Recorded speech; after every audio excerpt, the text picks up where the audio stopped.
I made this awesome storage system for my truck camper build, and I want to share my build and design process in case it can help anybody.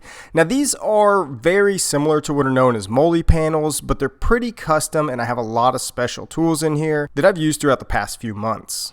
Up first on the driver's side, we have obviously a fire extinguisher and a hatchet, which everyone knows what those are used for, but my first special tool is a demolition hammer.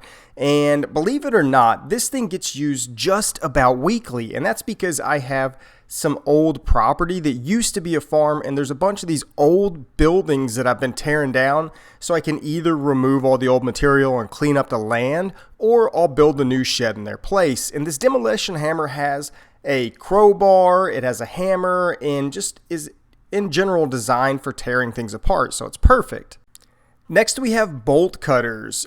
These bolt cutters are another item I use way more than I ever actually expected to, and that's because since this is an old ranch or farm, there's barbed wire all over the place, and a lot of this stuff has grown into the trees and brush, so I have to hack it into several pieces just to get it out. You can see from this junk pile here just how much debris there is from just one day of work, and so I couldn't do a lot of this if I didn't have those two tools.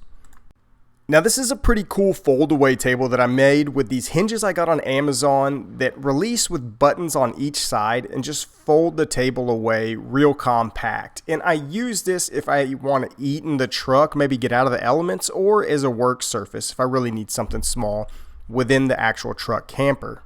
This next pouch is just a tool pouch with some miscellaneous tools like carburetor adjusters, flatheads, and stuff like that. These are cheaper tools. I have the more expensive tools actually in the back of the truck.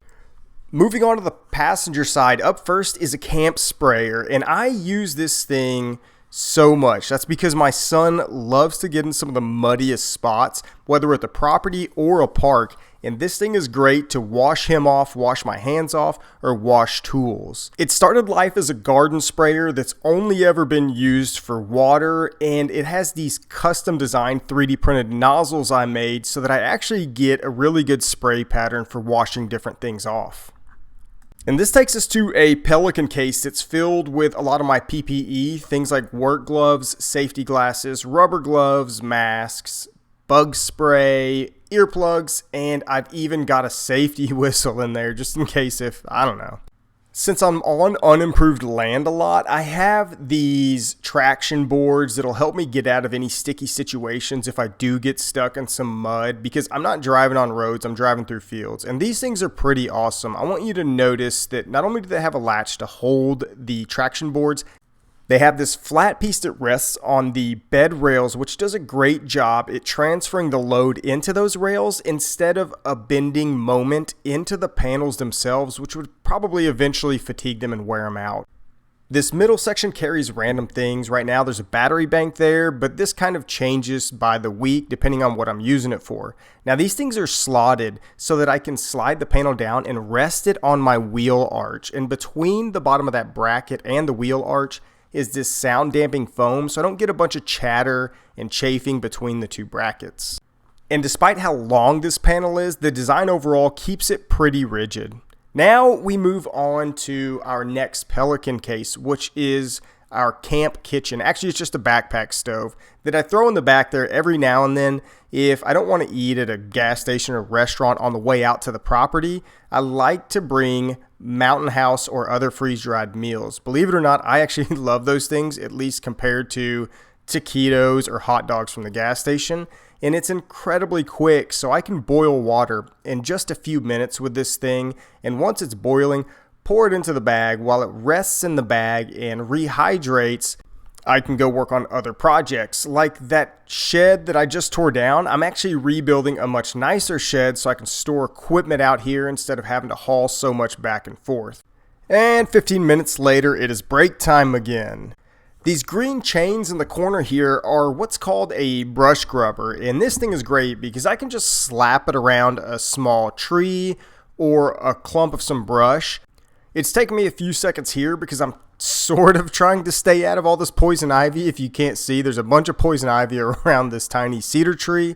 After that, you just hook it up to a tow strap that's connected to my truck, and you literally just yank it out. Usually with these smaller trees, it comes out really easily, and it's great because the root ball comes with it, so you don't have a bunch of little sprouts coming out of a stump, and it allows you to just keep it attached, drag it to the brush pile wherever that is, throw it back in the brush pile. After that, it's really easy to just pick the chain and the strap up and throw it right back in the truck. And that's really the main things I've been using for the past 5 or 6 months here. I'm fully aware that something like this is already on the market, but this actually allowed me to customize it for my own setup, and it also saved me a bit of money because these things are pretty expensive. I designed these out of 11 gauge steel, but anything from 12 to 10 gauge would probably work, or 3mm. What I was going for is about 1/8 of an inch. And then they were plasma cut on a small CNC I keep in my garage, followed by a little bit of grinder cleanup before the parts were ultimately marked for the few bend lines that I have. And I'm using a hydraulic bender. This one's from Swag Off-Road. It allows me to bend some pretty thick stuff in a really cheap Harbor Freight hydraulic press. And everything worked out great. You can see these angles are really close to 90 degrees.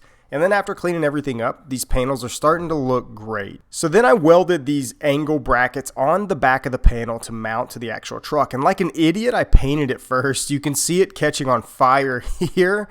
I did that because I thought I could get better coverage, but in the end, I just scuffed that part up, cleaned it up, and painted back over it. Now these things mount to what's known as a box link bolt pattern, but since I never had that hardware, I actually had to tap it itself because these did not come from Ford pre-tapped because I didn't originally have the hardware installed, but it was a really easy job.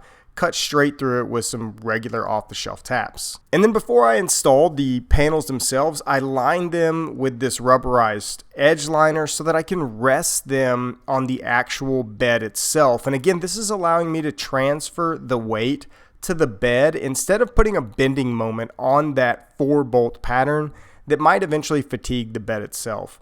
For the slots on my panels, I'm using these little Tnuts, and these things are awesome. I'm using these specifically, and it's sized for these because they're much more cost effective than alternative options. These are something like 30 or 40 cents a piece, whereas if you look at the ones that come from the commercial vendors of these types of panels, they're like $4 or $5 each, which is pretty astronomical if you're mounting a lot of stuff. I 3D printed some little V-blocks that actually mount to the panels so they can stabilize around things like the camp sprayer, and also these little ones do great at stabilizing some of the tool handles on some of the tools like hatchets and round tools.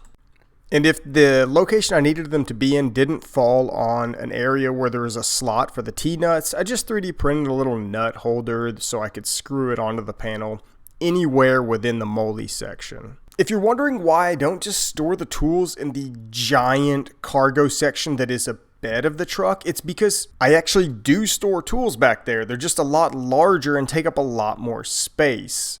The tools mounted to the panels are daily carried, and it still allows me to fold out this custom mattress I have that fits the bed of my truck perfectly, so I don't have to sleep around all these wild pigs all over the property.